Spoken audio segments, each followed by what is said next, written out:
Jorge. Ô, gente, aqui. Por isso que tá lá.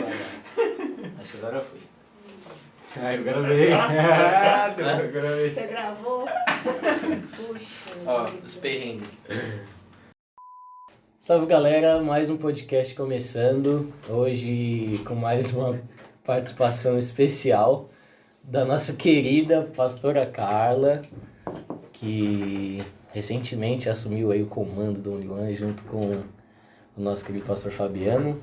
Então é um prazer recebê-la aqui conosco, sinta-se à vontade, não precisa ter vergonha de nada, eu sei que você não tem, né? Tenho, sou uma pessoa tímida. Né? Boa noite, boa tarde, sei lá que hora você vai ver isso aí, mas muito obrigada, é um prazer estar aqui com vocês. E muito obrigada pelo convite, fiquei muito honrada, amei. A gente sempre fica pensando em quem trazer, aí a gente falou, pô, acho nada melhor do que trazer a pastora Carla, e o próximo a gente vai trazer o Fabiano também, pra gente conhecer um pouquinho de vocês. Acho que é bom pra galera conhecer as histórias, acho que não dá tempo de contar tudo, Pois né, mas... porque você já sabe que eu sou contadeira de história, né, Rafa? Qualquer coisa você puxa meu paletó, tá bom? Não, pode deixar. Enfim, fica à vontade. A gente vai fazer algumas perguntas, nada polêmico, e a gente quer que você... Não, então pode fechar aí. E a gente quer que você conte pra gente aquilo que você deseja contar, não vale só contar o que você quer que as pessoas saibam, você tem que contar então também não. segredos. Como assim? Eu acho tão difícil a gente falar da gente mesmo, porque é complexo, é mais fácil outra pessoa falar. Talvez você podia ter invertido, você me deixava vir aqui contar tudo do Fabiano, você chama... Isso, ele contar tudo de você. Não, talvez vamos não dê certo. cada qual. Mas me diz como que você chegou aqui, como você conheceu nossa igreja? Então, Rafa, olha como as coisas são. Deus tem um jeito diferente de fazer as coisas na vida da gente, né? A gente estava lá em Belo Horizonte, trabalhando com a igreja, com a juventude de lá. E o Fabiano, ele é funcionário do banco.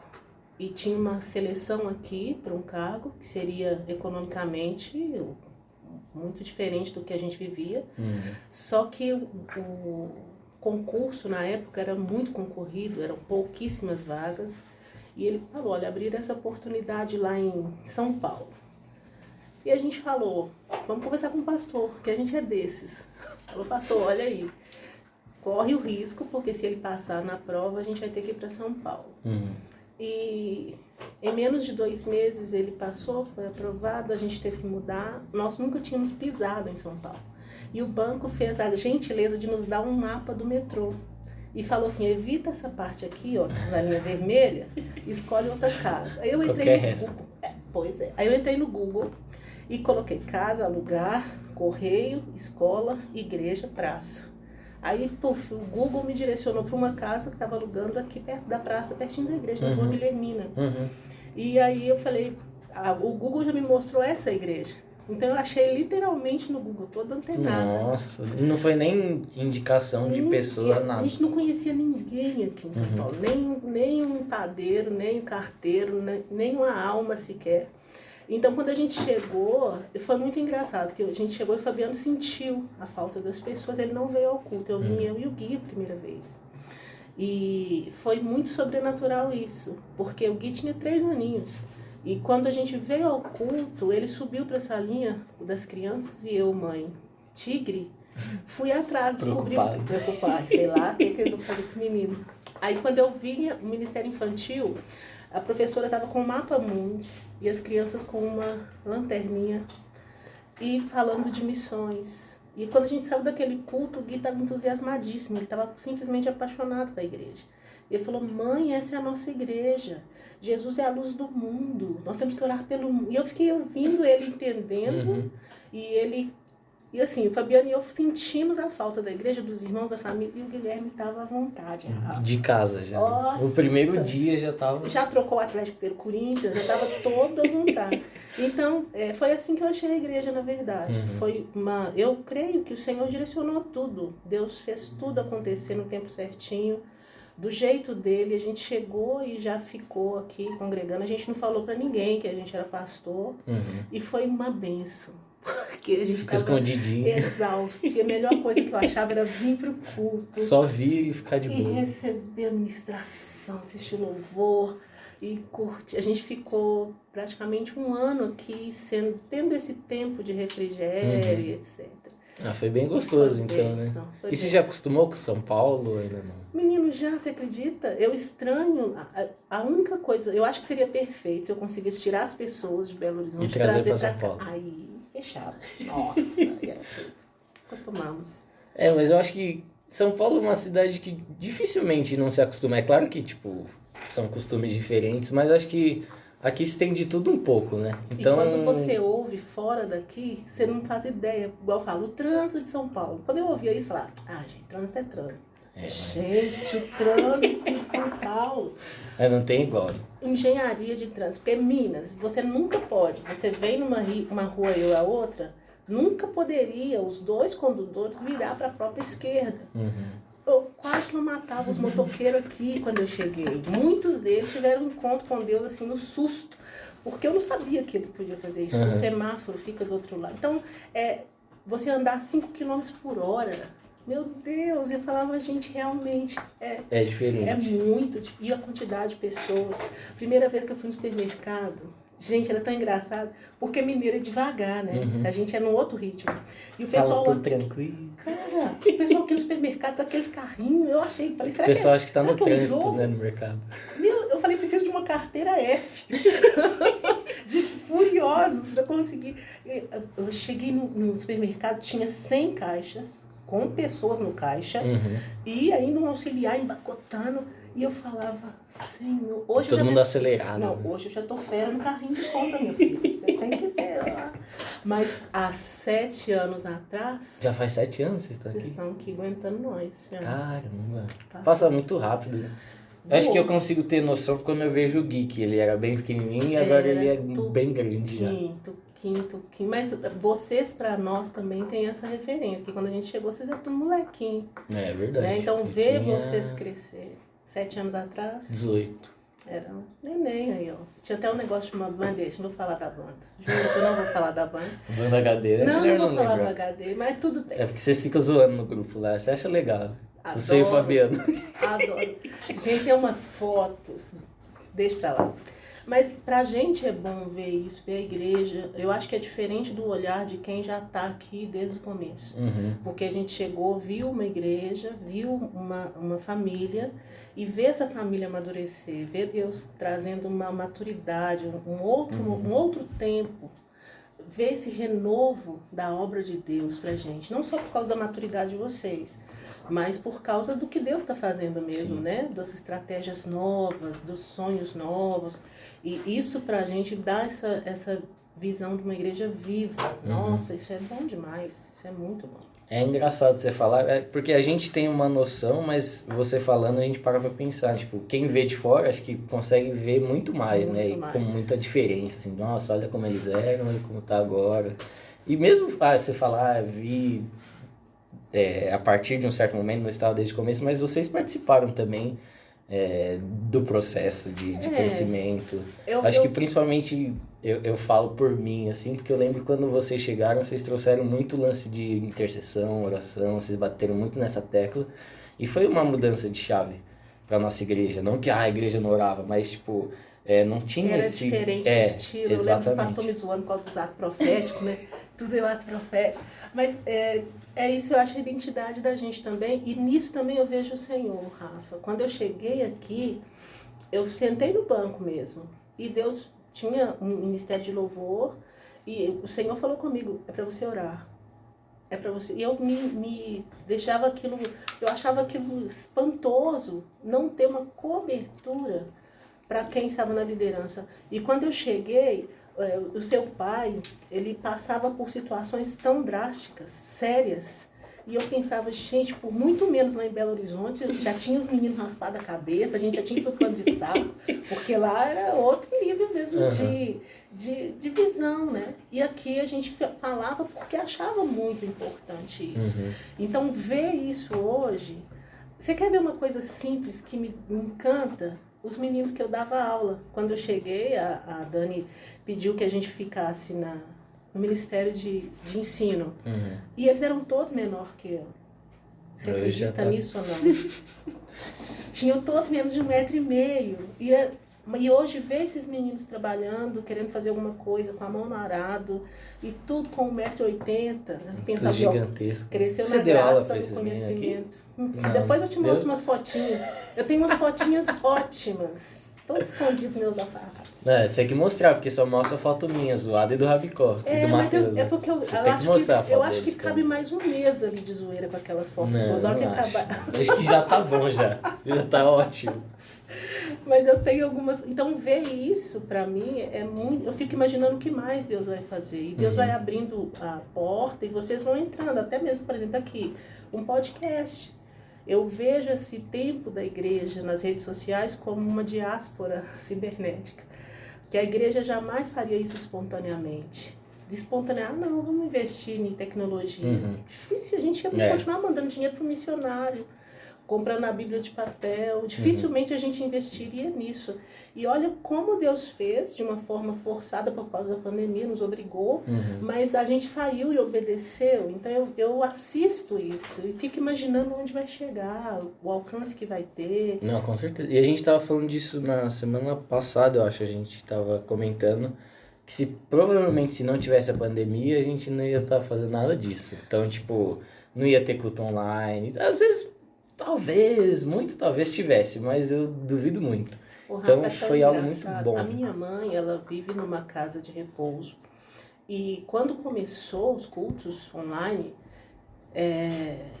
as cuidadoras falavam com a gente ama quando você põe, na época era Facebook, que eu fazia o ao vivo no Facebook. Elas, nossa, domingo o Facebook notifica que vocês estão ao vivo. Aí já foi um passo tão maior. E tem pessoas que é o jeito delas irem à igreja, elas nunca iriam de outra forma. Elas estão ali numa casa de repouso, não tem como elas saírem dali para participar de um culto. Agora o culto foi. Muitas vezes a gente pensa que a transmissão é só porque a gente está na pandemia e porque o irmão não pode vir aqui, mas tem gente que mesmo fora da pandemia e com a igreja aberta também não poderia vir, que é esse caso que você está falando. Menino, eu fico apaixonada com Jesus, sabe? Ele tem um jeito acima das tribulações. A pandemia para nós é o fim da picada mesmo. Mas para Deus, você vai me entender, Deus está nem aí. Ele vai tocar quem ele quiser, ele vai abençoar quem ele quiser, ele vai fortalecer quem ele quiser, ele vai usar o que tiver disponível, ele vai chegar onde ele quiser. Deus não está amarrado, Deus não está limitado nessa situação, e pelo contrário, ele vai usando isso aí para tirar a gente da nossa zona de conforto, fazer chegar e alcançar quem ele quer. Eu fico imaginando daqui a uns 300 anos, o pessoal lá na tecnologia, realidade virtual, vamos ver como que era que eles faziam lá no século XX. Aí vem, tinha um negócio chamado podcast, que é isso? Aí, só ficava falando na câmera. O pessoal ficava falando, gravando o trem. Aí eu fico imaginando isso, e alguém lá naquela época vai ouvir o que a gente está falando aqui, alguma coisa vai tocar o coração deles, porque Deus é outra coisa, Deus é diferente, e vai usando tudo, independente, ele não está dentro do nosso tempo, do que nós estamos vivendo. Nós, quanto pessoas, estamos vivendo isso. Mas a palavra de Deus, o reino de Deus, é outra história. Ele é... Como é que fala? Eu queria usar uma palavra bem chique, mas não estou achando. Ele extrapola isso que a gente está vivendo. E eu estou muito feliz de estar aqui participando desse momento, imaginando A isso gente tudo. também tá. E uma coisa que eu tenho curiosidade, que você comentou mais ou menos, você falou, lá em BH tem algumas diferenças e tal. Você acha que pela cultura, assim, da cidade e tal, do jeito de viver, isso afeta também no estilo da igreja? Tipo, eu não sei quantas igrejas você frequentava lá, mas tipo, a sua igreja comparada a essa, ou as igrejas de BH comparadas às igrejas de São Paulo, o que você acha que é mais diferente? É uma diversidade de igrejas. Lá em Belo Horizonte eu cresci numa igreja, a igreja do meu pai. Depois frequentei uma outra igreja, porque mudei de bairro. Aí frequentei a última igreja, que foi onde fomos consagrados como pastores. Então, 3 igrejas eu conheço em Belo Horizonte. Aqui em São Paulo eu só conheço aqui. A gente chegou, ficou sossegado, porque tem essa cultura de que a gente não sai de igreja. Foi ensinado assim, quem tira ou leva é Jesus. Você não pode ficar, eu escolho a igreja. Sim. Onde Deus coloca você fica e vai até que Ele te mova. Mas eu vejo uma diferença, não é nem da igreja, é realmente da cultura do povo. Mineiro, A gente é crente grudento, a gente é crente sem formalidades, o paulista não. Eu vejo quando eu chamo algum jovem lá em casa, primeiro que o povo de São Paulo chega na casa da gente e eles levam comida. Nem todos, não, mas tudo bem. Nunca. Lá em casa eu tenho que brigar com todo mundo. Então você tá dando sorte. Que é o quê? Todo mundo me pergunta, o que eu vou levar? Falo, sua barriga, sua fome, sua traça, só você. Traz você. Mas essa cultura paulista, primeiro porque é um povo muito ocupado. Aqui a vida começa às 6 horas da manhã e termina 2 horas, e no outro dia acorda às 6 horas no maior pique. Mineiro não. Mineiro a gente trabalha das 8 até 18, acabou o dia. Depois das 18 horas vocês não deixam a gente quieto. Então a igreja, ela acompanha isso daí. O pessoal que estuda. Eu vejo essa diferença no sentido do ritmo da cidade mesmo. O mineiro, se você falar, depois você vai lá em casa fazer uma visita, a gente vai.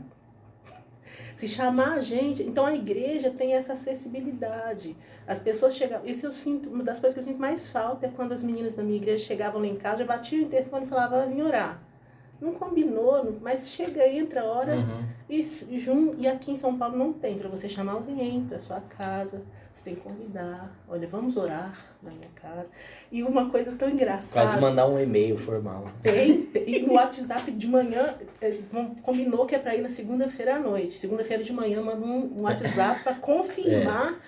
A gente é assim mesmo. Meu Deus, eu falo, gente, faltou um ofício em 3 vias para ver se assinado, reconhecido assinado.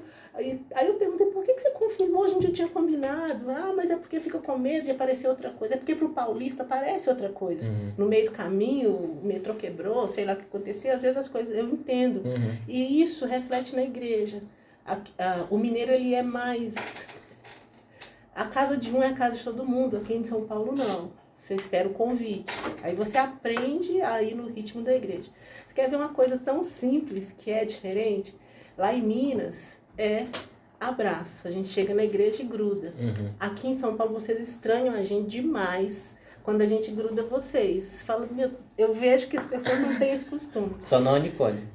A Nicole é meio mineira. A Nicole é Felícia. Mas ela é mineira mesmo. Mas eu vejo essa diferença. Aí você chega aqui, você dá um beijo. Você chega no Rio de Janeiro, são 2. Aí eu vou ministrar no Rio de Janeiro. E deixo as irmãs tudo no vácuo. Porque estou acostumado com aqui em São Paulo, que é um beijo só. Então quando elas vêm pro outro lado, eu já fui já tô na outra pessoa. Aí a irmã fica ali. Aí eu acostumo. Aí tô lá na igreja, geralmente a gente fica 3 dias, né, congresso. Aí eu costumo, no final já tô, irmã, vem cá, volta. Aí eu chego aqui depois. Tá querendo 2 beijos. Aí sou eu no vácuo. Aí chego lá em Minas, tô querendo beijar e ninguém me deixa beijar porque eles me chamam. Eu não tenho jeito, o beijo vai pro espaço. Então, às vezes tem essas diferenças de cultura mesmo. Mas no mover, você vê que é a mesma coisa. Parece até que é a mesma pregação. Você ouve uma pregação, Deus falando uma coisa, você ouve outra, você ouve outro mover, outro desejo. A gente fez a gincana aqui com o pessoal das equipes, né? O time Black e Yellow, não vou fazer comentários sobre quem venceu. É melhor, senão a pessoa vai mas ficar tudo triste. bem. Aí você vê uma igreja no Rio de Janeiro falando, vamos fazer, a gente, Rio de Janeiro contra São Paulo. Aí a gente já pensa, vou chamar o povo de Minas, vão ser 3 equipes. Porque é a mesma direção, é o mesmo mover, é a mesma intenção, só tem essa diferença mesmo das culturas. E uma curiosidade, eu acho que você já me comentou, mas agora eu não lembro, você acabou de falar. Então você sempre foi cristã, né? Desde criança e nunca saiu nenhum momento. Rafa, você acredita que eu acho incrível a pessoa que sai algum? Como pode sair? É verdade, eu também nunca saí, nunca... Tem que ter muito peito, cara. Você... Quando a gente nasce no Evangelho, você entende a questão de quem é Deus, a chamada de santidade, e você tem plena consciência da sua limitação e do quanto você não merece estar na presença de Deus. Mas eu não me arriscaria a ficar sem Ele. Não é porque eu seja perfeita e tenho que ficar aqui porque eu sou boa. Não, é só porque eu não quero correr o risco. E se eu não volto? De passar a eternidade longe, passar 1 minuto longe. Eu lembro uma vez na igreja, a gente tinha uma questão muito grande por causa de tatuagem. Em Minas, as igrejas de crente tem esse ensinamento que crente não tem negócio de tatuagem. Entendi. Eu já ia estar lascado. Não, graças a Deus eu já me libertei. Isso vai ajudando, né? A gente vai repensando. Mas tem essa questão. Aí tinha uma menina na igreja que era muito legal. A hora que ela ouvir esse podcast, ela vai falar lá, Carla. Mas o que aconteceu? Ela desviou. E ela ficou 3 anos fora da igreja. E quando ela voltou, foi muito emocionante, porque a gente amava ela muito. E ela veio com uma clave de sol. Gigantesca. Oh! Aí no dia... Olha, você vê, eu tô lá no culto e só vi a clave de sol, pensei, bandida. Desviou só pra fazer essa tatuagem aí. Ah, não. E no meu coração, eu ruminando, não falei com ninguém, pensando comigo mesma. Aí falei, e voltou, agora vai ficar tudo bem. Olha, agora se deu bem, que tá com Jesus de volta, deu Tá certo. com a tatuagem E tatu, e crente, ninguém vai olhar pra ela atravessada, ela fez certo. E eu pensando isso, e no meu coração na hora... Eu senti o Senhor falando comigo, pois é, mas 3 anos e ela ficou longe de mim. Não recupera.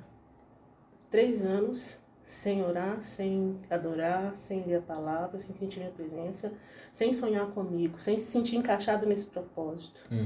Esse é o preço de uma tatuagem que é pagar. E eu falei, nunca, Deus, me deixa sem tatuagem. Tô tranquila, tô conformada. Mas é nesse sentido de você repensar as coisas. Quando você fala, nasci na igreja, você nunca desviou. Às vezes eu encontro uns amigos da escola ou da faculdade que achavam absurdo. Tinha uns amigos meus que falavam assim, nossa, você é tão legal, como você é crente. Eu falava, Não, mas tem muita gente que fala isso, né? Você é tão divertido, tão pensava, feliz. Como assim? Que visão errada de crente que vocês têm? Aí eu acostumei até a responder pra eles. Falei, gente, eu tô tentando sair, mas não tô conseguindo achar nada melhor. O dia que vocês me falarem alguma coisa melhor do que Jesus, eu saio na hora. Mas enquanto... E a gente nunca acha, né, Rafa? Não tem nada melhor do que Cristo. Eu nasci numa casa evangélica, fui criada num mundo de milagres, num mundo de ver o sobrenatural de Deus. Meu pai era um homem espetacular, no sentido de ter tão pouco recurso, mas uma fé sobrenatural. E eu cresci assistindo Deus agir na vida do meu pai. Eu sou a caçula de 10 filhos do casamento dele, que já era o 2º casamento. Ele casou uma vez, ficou viúvo. Eita, nossa. Teve uma filha, ficou viúva, casou de novo. E desse casamento não deu certo. Por isso que só teve 10. Se desse certo era 50, porque não tinha condição. 10 filhos. 10 filhos, casamento que não deu certo. Mas ele sempre foi um homem temente ao Senhor, nunca se desviou. E quando a minha mãe, que se separou, foi embora, e ele ficou com a gente, com os filhos. E eu vi... Você tinha quantos anos? Eu tinha 6 meses. 6 meses? Minha mãe deixou o bebê com ele. Mas agora, depois você voltou a ter contato com ela. Eu conheci minha mãe, eu já tinha 15 anos de idade. Eu nunca tinha nem visto a minha mãe, que nem em casa não tinha retratos, nem nada. Mas o meu pai o tempo todo falava com a gente, falava, olha, a sua mãe teve problema com o casamento, com o marido, não com os filhos. Então ele ensinou a gente essa autoestima, de não se sentir rejeitado, não foi culpa dos filhos. E ela não nos levou porque ela não tinha para onde levar, saiu sem destino. Depois de 15 anos eu a conheci. Mas eu fui criada num ambiente onde Deus era tudo pro meu pai. Tudo. Eu tenho uma irmã, eu não era nascida ainda, ela era um bebê. E ela puxou para cima dela, engatinhando, ela puxou uma lata de ácido nas pernas. E comeu músculo, tendão, e ela não andava. Ela não tinha... Tinha só aquele osso comido e ela se rastejava pelos cotovelos pela casa. E... eu ouvi isso a vida toda porque eu estranhava. Quando eu já fiquei adulta, que eu via as pernas da minha irmã daquele jeito e falava, por que sua perna é assim? Aí eles me contavam que teve uma campanha de oração e meu pai levou minha irmã e avisou os filhos. Falou, olha, eu vou levar ela no colo, mas ela vai voltar andando porque nós vamos orar. E minha irmã conta pra gente, os meus irmãos, que meu pai estava naquele momento, naquele culto, e ele levantou minha irmã e falou, Senhor, cura minha filha. E na hora que ele pôs a minha irmã no chão, cresceu o tendão, cresceu o músculo, cresceu pele, e ela veio para casa andando. Então, ela é 10 anos mais velha que eu, e quando eu cresci, eu fui vendo que a perna dela tinha muita cicatriz. E eu falava, o que aconteceu? E ela falava, Jesus me curou, Jesus me curou. Eu cresci numa casa que vivia milagres, o meu pai era um homem de muita oração. Quando minha mãe foi embora, eu tive... Não é asma, como é que chama o outro trem? Bronquite. Bronquite, por causa da emoção. Uhum. Como bebê, eu não sabia administrar, eu mamava, minha mãe foi embora e levou o peito fora. E eu desenvolvi essa bronquite, eu ficava muito doente. Eu já tive uns 3 ou 4 caixões. Eles compravam um caixãozinho branco, porque eu ia pro hospital e o pessoal falava, morreu. Mas aí eu insistia. Dura na queda. Dura na queda. E quando eu tinha 9 anos, meu pai me chamou e falou comigo, falou, olha filha, não vou conseguir entrar na igreja com você no seu casamento, mas eu amo você, quero que você lembre de mim por isso, e eu só pedi uma coisa pro Senhor, que nunca mais você tenha crise de bronquite. E até hoje, eu nunca mais tive crise de bronquite. E aquele dia foi o dia que meu pai morreu. Então eu cresci num ambiente assim. Como você pode se desviar? Como você pode falar com Jesus? Não, por causa disso, eu vou desistir de tentar ser crente. E aí, às vezes, a gente fala isso com as pessoas, talvez você também passe por isso, e as pessoas acham que a gente é bonzinho, né? Ah, você nunca desviou, então você é legal. Não. Não muda nada. Eu só não tenho a coragem que você tem. Mas E acho que faz 2, quem pregou agora na última foi o Fabiano, acho que foi no outro, né? Foi você que pregou. E aí acho que você comentou que você trabalhava no banco e tal, e aí, até mudando um pouco de assunto, tá. Você comentou que trabalhava no banco, mas você não era tão feliz assim. E aí eu queria que você explicasse, quando você saiu para fazer outra coisa, ou seja, ser escritora, você estudou, obviamente, e se tornou escritora, desde o princípio você entendia que essa profissão de escritora seria com um propósito e você escreveria livros cristãos e tal, ou era só um lance, eu quero ser escritora, eu vou escrever livro? Não, Rafa, é engraçado, que olha como que as coisas são na vida da gente. Se você chama Jesus para as decisões da sua vida, e isso você vê às vezes até que você falhou nisso. Eu me lembro quando eu trabalhava no banco, eu não queria levantar de manhã. E era por causa do serviço, era para ir trabalhar, eu não queria ir trabalhar. Eu me levava, eu me arrastava. Chegava lá, ficava de bom humor e tal, administrava aquilo, mas me consumia. E aí eu chamei o Fabiano e falei, eu não estou aguentando mais. Aí ele falou, o que você decidiu, eu estou com você. Eu falei, glórias. Porque enquanto bancário, o que eu considerava era nosso plano de saúde. O plano de saúde do banco era muito bom. Aí eu pensei, não, ele está trabalhando, a gente continua com o plano. Aí eu fui tirar meu tempo de oração. Porque quem me deu esse emprego foi Deus. Eu lembro que eu fiz um ensino médio, uma escola pública, estadual de Belo Horizonte. Eu não tinha livro, eu não tinha caderno, eu nunca fiz um cursinho. Era uma escola de favela, o professor fazia greve quase 4 meses por ano. Então, quando eu fui fazer o concurso do Banco do Brasil, eu fui na oração. Falei, Deus, eu não sei isso aqui, mas se o Senhor quiser me dar esse emprego, o Senhor me dá esse emprego. E o Senhor me dá esse emprego. Quando eu vi a minha lista nos aprovados, só podia ser Deus. Deus me deu o que eu pedi. Então, quando eu entrei em oração, porque eu não queria mais trabalhar ali, eu fiz um jejum, fiz um tempo de jejum e tal, me separei, aí fui buscar, falei, Espírito Santo, não estou aguentando mais trabalhar aqui. Eu senti como se o Espírito Santo estivesse fazendo assim para mim. Nem eu. Já foi, já tem. Foi tão engraçado. Eu falei, como assim se eu não queria? E Deus falou comigo, falou, você não me perguntou qual a profissão eu queria para você. Você me pediu que te abençoasse. Eu te abençoei. E eu vi isso ali, foi um choque para mim, que eu realmente não perguntei. Se Deus queria que eu trabalhasse, se eu fosse bancária, que eu fosse gerente de contas, que eu fosse gerente de alta renda, eu não perguntei nada, veio o concurso, o salário era tal, o Senhor me abençoou nessa prova, dei testemunho, fiquei toda feliz. E em nenhum momento eu parei e falei, Deus, o Senhor quer isso para mim? Aí, quando eu fiquei chocada, aí eu perguntei, o que o Senhor quer para mim? O que é para eu fazer? O que é para eu ser? E Deus falou isso comigo e eu ri na época e hoje eu ri até porque é tão engraçado, humanamente falando, parece ridículo. Porque Deus falou comigo, você vai ser contadora de histórias. Aí eu fui fazer faculdade de história. Fui mudar, o Fabiano me deixou em paz, né? Falou, vai, seja o que Deus quiser. Foi tão lindo porque eu saí do banco em 2010 e engravidei. E aí eu pude ter tranquilidade, ter o meu filho, ficar em casa, criar o Guilherme. Guilherme, eu amamentei o Guilherme até os 3 anos. E a promessa era que eu ia amamentar até ele pegar o exército. Só que não deu certo, porque a gente veio para São Paulo e aí... Imagina um menino de 18 anos. Eu sou pequena, em pé mesmo já dá. Mas não deu certo. Alguém orou pelo Guilherme. Aí a gente veio para São Paulo e eu parei de amamentar. E a vida mudou no sentido de eu poder trabalhar com os meus livros. E ver os testemunhos, ver o que as pessoas falam. E aí eu comecei como autora independente.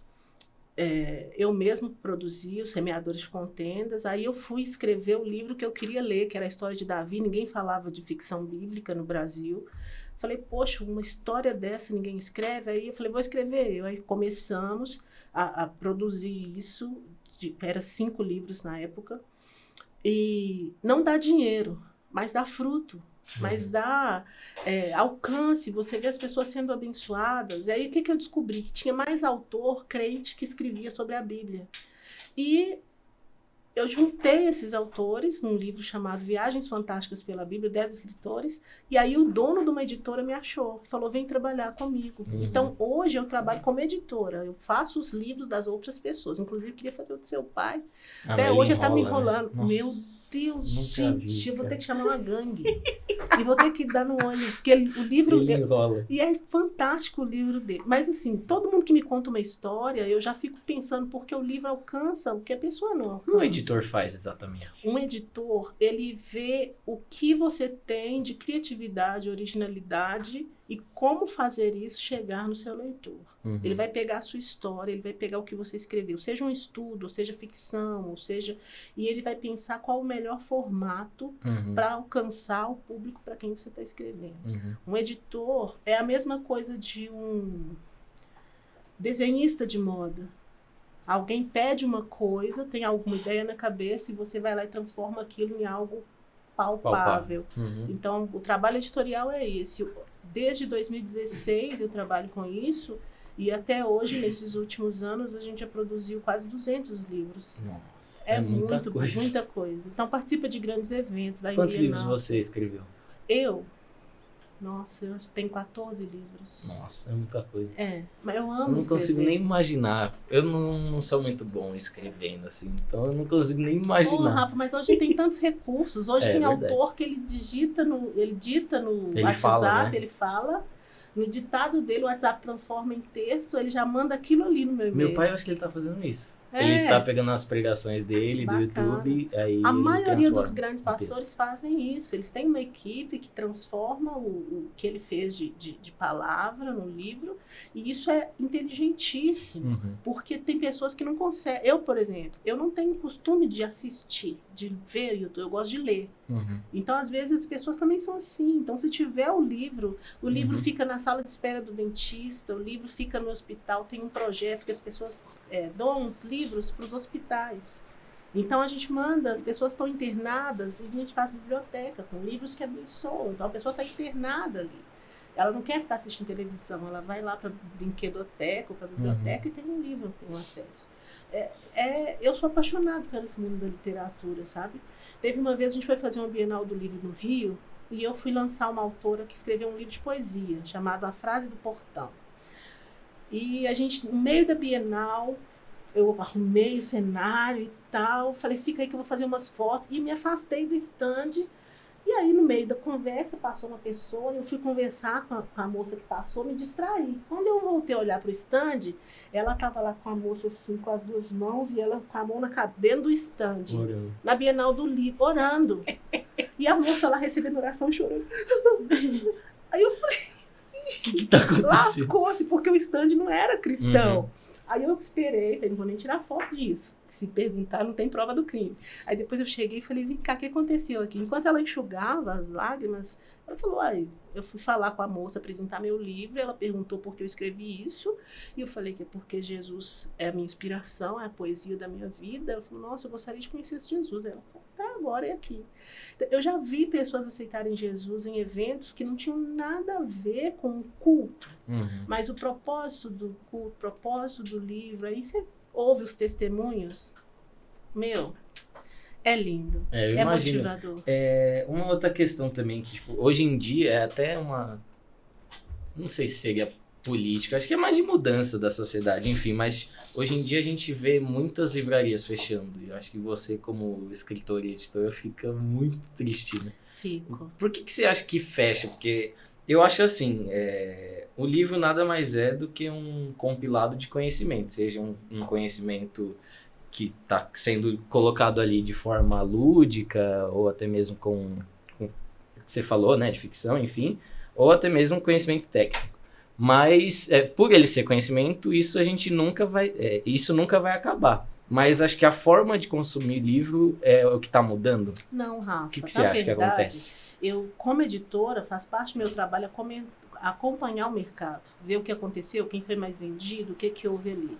Então, desde 2016 eu vejo primeiro, por causa do nosso país. O Brasil não valoriza a cultura nem a educação. Então, tem uma coisa atrelada. Apesar disso, o livro em si, ele tem um peso, independente do que as pessoas tentam fazer para que isso não aconteça. Aí, se você parar para espiritualizar, você vê que Deus, para falar com a gente, ele escreveu um livro. Então, esse negócio de livro, isso já está entranhado espiritualmente, tem um peso em todas as áreas. Mas no nosso país, tem as grandes livrarias que são, a gente chama de tubarões no mercado. Pode fechar 1000 livrarias que para eles não faz diferença, eles já têm o lucro garantido, porque já têm fidelizados as faculdades que adotaram seus livros, os professores que usam seus livros, sejam técnicos ou sejam de ficção. Então, eles têm um lado deles garantido. Aí você vê fechando o pequeno. Por que ele fecha? Porque o livro é caro. Para você produzir um livro aqui, você consegue ter de lucro para vender um livro R$3. Então você tem que ir na casa dos milhares para você manter o seu negócio. A maioria das pessoas que são livreiras, elas fazem isso por vocação. É o que dá para elas, assim, existir na sua motivação, naquilo que ela ama fazer. Os livreiros pequenos. E também tem gente que tem sebo, que vem de família, etc.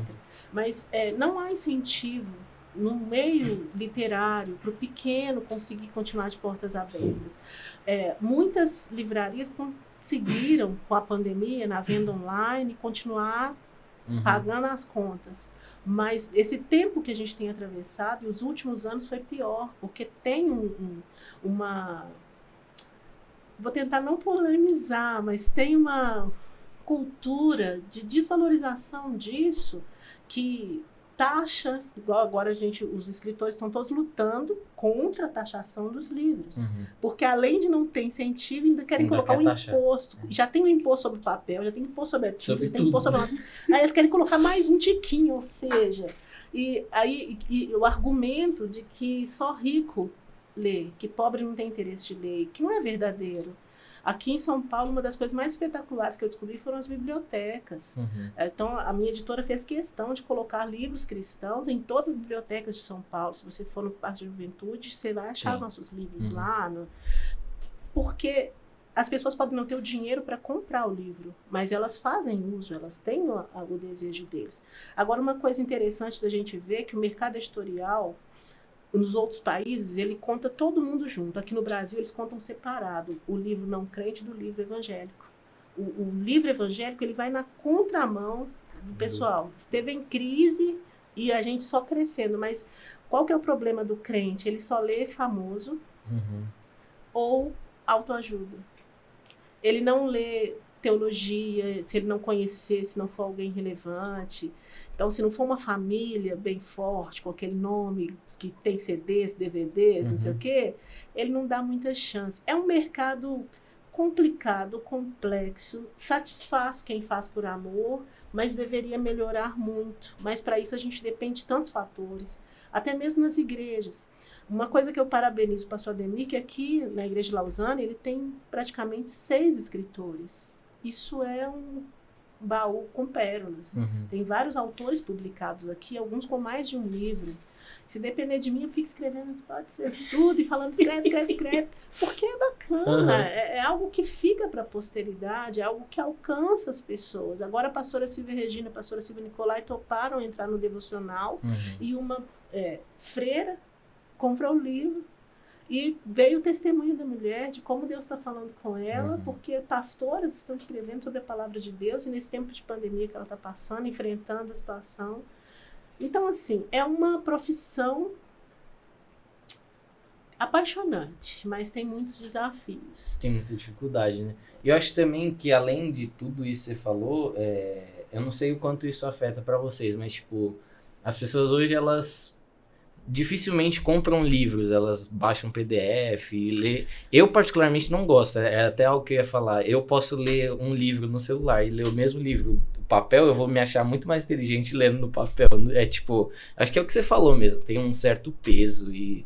por ser algo, nossa, é antigo, é livro, você tá pegando ali, você sente, acho que é muito diferente. E tem uma explicação até científica, porque quando você abre ali aquela celulose, ela exala partículas, que isso faz com que a gente libere, é o mesmo que as pessoas liberam quando fazem academia, aquela sensação de prazer, endorfina. Então, tem isso no livro físico. As pessoas que gostam do livro digital, seja o e-book, eu nem falo PDF, porque PDF é pirataria. E a gente que é escritor, detesta pirataria, Rafa. Só então me corrigindo, eu não tenho nenhum PDF. Eu falei Graças PDF porque é sério. Porque eu já ia dar essa xícara. É que me fugiu o nome, e-book. O certo é e-book. O certo é o que você lê digital, no seu celular, em qualquer lugar. Qual que é a questão do e-book? Tem uma grande empresa agora, que é a Amazon, né? E ela está dominando o mercado, porque... O mercado e o mundo. O mundo, você paga R$ 2,99 por mês e você pode baixar o livro ali emprestado. É bacana para a Amazon, porque a quantidade de pessoas, 1 centavo de cada uma, para ela, estou multimilionária. Para o escritor, é horrível, porque eu só ganho centavos a cada página virada. Então, se a pessoa não comprou as Crônicas de Adulão, mas não leu todas as 496 páginas, eu não ganho meus 70 centavos. Então, eu precisaria vender quantos para pagar uma conta de luz? Então, dentro do mercado, isso é complexo. Mas para o autor tem um outro lado. Eu prefiro ser lido do que pago. Eu escrevi para abençoar. Então, eu prefiro que as pessoas leiam um e-book, mesmo que a Amazon não me dê o retorno para isso, o que me garanta sobreviver da minha renda. E isso não é de hoje, não. A primeira escritora que conseguiu ganhar dinheiro ir para o hall dos milionários foi a que escreveu Harry Potter, que até hoje ela faz parte dos milionários, é a única. Então você pensa... É muito difícil ganhar dinheiro nesse ramo mesmo. Na verdade, é muito difícil ganhar dinheiro com tudo quanto há. Por exemplo, eu quando era bancária também não ganhava dinheiro, só que ninguém pensava isso, as pessoas achavam que eu tinha. Funcionário do Banco do Brasil, eu chegava com o meu crachá, Chique, cara crachá, rica. Nossa, rica, cara da riqueza. Aí chego eu hoje na Bienal com aquela minha sacola de livro, o pessoal fala, coitado, pobre, coitado. Carrega os próprios livros. Ninguém, Rafa, ninguém ganha dinheiro nas profissões, honestamente. No nosso país a gente não ganha dinheiro. Então, até que ponto, foi isso que me fez sair do banco, até que ponto eu vou ficar aqui querendo ganhar dinheiro, achando que isso aqui, e não sendo feliz nisso, não tendo o meu, igual hoje, eu tenho plena consciência que naquilo que Deus me chama, eu sinto o Espírito Santo falando, agora é assim, mesmo que recurso eu não tenho, eu dependo economicamente do meu marido. E sou toda tranquila com isso, porque eu sou das antigas. Não tenho. O pessoal do movimento feminista se choca. E eu não tô nem aí. Tem mais que sustentar mesmo. Porque ele me sustenta no sentido financeiro e econômico da nossa vida. E eu fico toda alegre. Acho que pode até melhorar. Se você estiver ouvindo esse podcast, vai ouvindo aí, rapaz. Né? E eu tenho paz com isso. Mas eu sei que não é a realidade de muitas pessoas. Tem pessoas que são escritoras e têm que ir para trás do balcão, tem que ir para frente da máquina de costura, tem que fazer outras coisas para conseguir o sustento. Mas ser rico, ninguém ganha dinheiro. As pessoas pagam contas. Eu pago contas, né? Mas rico não. Se você tá feliz com o que você tá fazendo, acho que é o que mais importa. Eu acho que importa isso, você ver o propósito. Eu vejo hoje o propósito nesse trabalho. E você vê o que você falou, que é o fruto. Demais. E às vezes, mesmo no processo, enquanto editora, esse mês foi muito interessante, porque eu trouxe um autor internacional, chama-se Frank Peretti. Ele escreveu Este Mundo Tenebroso. Ele é muito conhecido porque lá fora, a ficção cristã ganha best-seller, tem até concurso, tem premiação. Aqui no Brasil o pessoal ainda não conhece. E eu trouxe o livro dele, é um livro de ficção espiritual sobrenatural. Então, parece uns demos, parece uns negócios, umas tretas espiritual. E aí eu chamei uma moça para ser a tradutora do livro, falei com ela, falei, Flor, traduz esse livro pra gente, fiz um contrato e pôs o livro na mão da tradutora. Depois de 2 semanas ela me chama, falou, Carla, eu não consigo trabalhar nesse livro. Eu falei, mas por quê? Ela falou, olha, minha mãe ficava endemoniada, meu pai ficava endemoniado, e eu tenho visões espirituais, e eu sou dessas pessoas que nem assisto filme de terror, porque eu fico sem dormir. Eu pensei, meu Deus, nem manda é Belinha. E ela me contando, aí eu comecei a ler o livro e vi o que é, e tô com medo. Então eu não quero trabalhar nesse livro e tal. E eu fiquei frustrada, Rafa, falei, poxa, eu vou ter que arrumar outra tradutora, eu vou ter que recomeçar o processo. E aí ela falou comigo, não vou conseguir, você vai ficar chateado? Eu falei, não, seja o que Deus quiser. Ela me falou isso à noite. Quando foi no dia seguinte, umas 10 da manhã, ela me ligou, falou, Carla, meu pastor me chamou e falou com ele nem sabia dessa história do livro, ele só falou comigo que Deus estava falando, que ele estava me dando uma estratégia para minha libertação. E eu estava abrindo mão. E eu pensei, é o livro. Aí ela me chamou e falou, eu vou continuar, eu vou traduzir o livro. Eu falei, tem certeza? Você vai ficar sem dormir, você vai ficar vendo vulto, você vai ficar vendo sovaco de cobra. Ela falou, não, se Deus falou, ele vai me honrar. E o prazo de uma tradução seria 40 dias. Ela me entregou com 15 dias. Nossa. E ela falou comigo, minha vida mudou. Eu ia traduzindo, e na história eu falava, é isso que acontecia comigo, mas nunca mais. Nunca mais. O Senhor agora me deu a vitória. Aí eu falei, cara, eu nunca vi isso, uma libertação com livro. Já vi libertação com oração, com ato profético, com não sei o quê, mas com uma literatura. Então, são processos que a satisfação de ver isso, de ver esse mover de Deus no processo editorial, isso é tudo. Que da hora. Mudando um pouco de assunto também, como que foi para você receber essa missão de cuidar da gente agora? Na verdade, Rafa... E o que você tem de expectativa? Eu acho que você só descobriu que a gente tá cuidando mesmo. A gente já cuidava. Exatamente. Não tinha... Acho que oficialmente, oficializou, né? A coisa, porque a gente sempre teve muito... Como a gente trabalhava com a juventude lá em BH, e o Fabiano e eu, a gente era crente quando era jovem. Então a gente vê o jovem, às vezes, passando uma situação...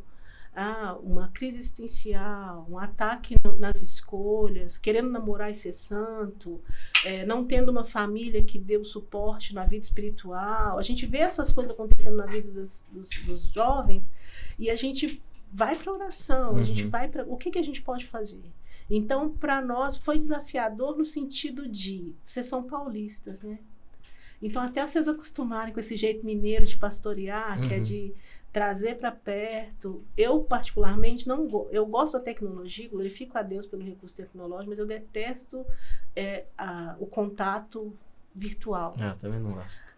E aí eu quero todo mundo lá em casa. Aliás, eu não aguento mais fazer o GC online. Menino, que coisa, que trem ruim. Porque o negócio chama grupo de comunhão, eu tô falando com o celular. Não faz sentido. Você quer ver um negócio do outro mundo? Como que toma ceia online, gente? Não. É a mesma coisa de ver uma revista de comida e sentir cheiro ali, não comer. É muito engraçado. Mas, bem, pra gente tem sido esse chamado, nós temos buscado do Senhor o que Ele quer que a gente faça, que a gente ainda não tinha feito. Porque orar a gente orava. Esse cuidado de tentar mostrar para as pessoas que se quiserem conversar com alguém, se quiserem ter essa proximidade, pode contar conosco. Então a gente já tinha essa pegada. Mas o que agora a gente tem buscado, orado a Deus, é o que Ele quer pra gente, o que Ele quer para essa juventude, como a gente pode fazer isso. Eu creio que Deus tem um alvo e vocês são flechas. Então a gente tem que ser essa aljava aí, a gente tem que ser esse arco aí, essa catapulta para conseguir dar a vocês esse impulsionamento, esse suporte para que vocês cheguem, para que vocês façam. Eu lembro que quando a gente começou a vir no culto, eu postei uma foto do pessoal do suporte ali na mesa de som, aquele tanto de gente. E os meninos falaram, pelo amor de Deus, o que vocês estão fazendo aí? Eu falei, só na rede, rapaz, porque eles já estão no automático. Então, realmente, o desafio para nós é buscar de Deus o que Ele quer para vocês e como nós podemos ajudar nesse processo. Até agora, nossa intenção é trazer pregadores com palavras que sejam edificadoras, que vão desafiar vocês, trazer projetos. A gente quer fazer congressos, a gente quer fazer seminários. E aí a gente precisa que o coronavírus fique debaixo dos nossos pés, Nossa, né? pelo amor de Deus. Enquanto isso não acontece, a gente vai tentando driblar as coisas com a tecnologia. Mas a minha expectativa é de ver o que Deus vai fazer com vocês. Eu imagino esse alcance de cada um. Não estou falando só de quem está no suporte, não. Mas mesmo aqueles que estão... que a gente reencontrou sábado. Pessoal, meu Deus, o que foi aquilo aqui? Nossa, culto não. sábado? Ó, culto de sábado. Oh, Inclusive, assiste aí, galera. Vai sair na terça, então vai ser o culto de 2 semanas atrás. Faz favor pra mim, gente. Vocês assistem aquele culto lá? Tá muito bom, velho. Nossa, foi sensacional. Que Sensacional. isso. Eu quero segunda, terça, quarta, quinta. Aí, quando eu vi... E aí, na conversa do culto, depois eu fui conversando com algumas meninas que estavam ali, tinha tanto tempo que a gente não se via, e a conversa delas era, nossa, a pregação de tal, tal, tal. Nossa, a palavra do que, o que. Aí você vê que tá distante, mas tá ligado, tá junto. Aí eu falei, não, ainda bem que você tá falando isso aqui comigo, porque pregar só pra uma câmera é tão... É horrível. Nem sabia que você riu da piada, graças a Deus. O hahaha chegou depois de 15 dias, mas pelo menos valeu. Eu falei, porque na hora que eu contei a piada aqui, ninguém riu, não. Fez nem favor. Esse pessoal do suporte, coração duro, misericórdia. Só da mídia é séria, né? Nunca Só vi, fica lá atrás. eles querem me enganar aqui, é sério. Mas tudo bem. Vamos ver até onde isso vai dar. Mas as nossas expectativas são essas, que Deus nos fale como ajudar, como aliviar o fardo, como ser refúgio. Eu estou descobrindo até o que cada um gosta de comer. Eu já rachei de rir que teve esse agora, o Eitia teve lá em casa. E aí o Fabiano e eu preparamos um lanche para ele, né? A gente fez um cachorro quente, sem purê de batata, viu? Porque aqui em Não, São isso aí Paulo... não é cachorro quente, não. Aqui em São Paulo eles comem Não, purê. não é aqui em São Paulo. Cachorro quente com purê de batata. É aqui em São Paulo. Não existe Você não isso em come qualquer purê de lugar. batata? Ninguém... Não, um cachorro quente? Pelo É amor o de que Deus. dá o toque. Não, a gente fez um cachorro-quente bem maravilhoso lá e eu tinha feito um caldo de canjiquinha com alcatra, um caldo mesmo, mineiro. Aí ele chegou, sentiu um cheiro. Ele, que é isso aí? Falei, duvido que você vai comer isso. Você ele come preferiu, isso? né? Você acredita? Não, mas ali também, né? Mas foi de Deus. Aí eu falei, graças a Deus, mas ele levou até pra mãe. Então, esse chegar junto é que eu acho que a gente vai descobrindo. Estou conseguindo descobrir um pouco das meninas e cavar essa abertura para ser bênção na vida deles, nesse sentido de ter alguém com quem contar, com quem orar, com quem desabafar, não ter aquela visão de um pastor. Nossa, pastor, eu nem gosto dessa palavra. Eu gosto, me chamo de Carla mesmo, porque eu não gosto do título. Mas a nossa expectativa é essa, de ser ajuda, de ser bênção na vida de vocês. Esperem em Deus. Amém. Amém. Muito obrigado pela participação. A gente ficou muito feliz. Espero que você tenha gostado também. Adorei. A gente ficou em dúvida, mas a gente vai fazer o seguinte: da próxima vez a gente chama o Fabiano, depois a gente chama os dois juntos, que aí acho que vai ser mais engraçado. Gente, o que será essa briga, hein? O que será, André? Se for os dois Vocês juntos. estão vendo o André ali no reflexo? A gente vai perguntando pra ele. Eu acho que se for os dois juntos vai ser legal também. É porque o Fabiano é mais da zoeira do que eu. Aqui em São Paulo ele não é. Ele parece sério. Pois é, se engano, gente. Eu sou a séria. Não parece, é verdade. Eu sou a séria e ele é o molecão. Por isso que ele tá apaixonado com o Nicolas. Tá querendo levar pra casa. É porque é igualzinho. Parede meia ali da coisa. Nossa, Mas não, o vai ser Nicolas é o prazer. pior de todos. Uma coisa que vocês vão aprender da gente, que sempre que vocês precisarem, preciso fazer isso. Tudo que vocês convidaram, Carla, pode vir no podcast? Claro. Aquilo que vocês precisarem, que for bênção pra vocês, que for de ajuda, tamo junto. Amém. Obrigado mais uma vez. Gente, segue a gente lá nas redes sociais, como a gente sempre fala, Instagram, Facebook. Segue a pastora Carla também. Como que tá seu Instagram? Carla Montebelli. A gente vai pôr aqui, ó, tudo aqui embaixo bonitinho. Então segue lá no Instagram. Curta, compartilha o nosso vídeo. Se não é inscrito, se inscreva no canal. E semana que vem tem mais. É isso. Um abraço e tchau.